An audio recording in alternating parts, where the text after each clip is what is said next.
북한이 오늘 새벽 평안북도 선천 일대에서 단거리 탄도미사일을 발사했습니다. 어제는 서부전선에서 김정은 북한 국무위원장이 포사격 대항 경기를 지도했는데 코로나19 상황에서도 군사훈련에 몰두하는 모습입니다. 취재기자 연결해보겠습니다. 장하영 기자.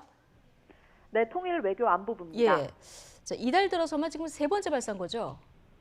네, 북한이 오늘 새벽 6시 45분과 6시 50분쯤 평안북도 선천 일대에서 북동쪽 동해상으로 발사체 2발을 쐈습니다.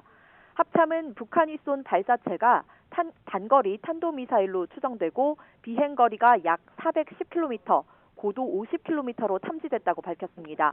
세부적인 재원은 한미 정보당국이 분석 중이지만 2발 모두 같은 특성을 가진 발사체일 가능성이 큰 걸로 알려졌습니다. 일부 구간에서는 불규칙 비행, 즉 미사일이 내려오다 올라갔다 다시 내려오는 궤적도 보인 걸로 알려졌는데요. 북한판 이스칸데르로 불리는 KN-23 탄도미사일일 가능성도 있는 걸로 보입니다. 합참은 김정은 북한 국무위원장이 현장에서 참관했을 가능성도 있다고 보고 관련 동향을 예의주시하고 있습니다. 우리 군은 코로나19의 세계적 대유행 상황에서 북한의 이런 군사적 행동은 대단히 부적절한 행위라며 즉각 중단할 걸 촉구했습니다.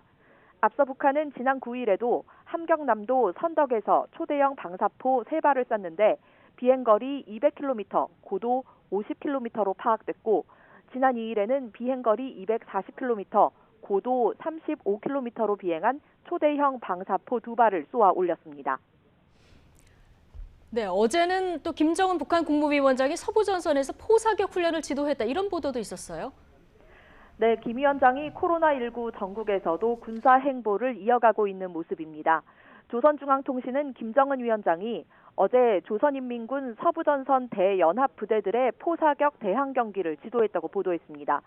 통신은 이번 경기 목적이 서부전선 포병 무력의 준비 실태를 불시에 검열 평가하고 평시 훈련을 전쟁에 철저히 대처할 수 있는 실전 훈련으로 전환하기 위해서라고 설명했습니다. 이번 경기에는 3군단과 4군단, 8군단 산하 포병부대들이 참가했고 김수길 총정치국장과 박정천 총참모장 등이 이 김 위원장을 영접했습니다. 김 위원장은 후방에서 군 참모들과 함께 망원경으로 훈련을 지켜본 걸로 추정이 되는데 김 위원장을 비롯해 참모진 모두 마스크를 쓰지 않았습니다. 앞서 김 위원장은 북한이 코로나19 방역 총력전을 펼치고 있는 가운데 지난달 28일 동해 쪽에서 진행한 3군 합동 타격 훈련을 비롯해서 지난 9일까지 4차례에 걸쳐 군사훈련에 참관했습니다. 예.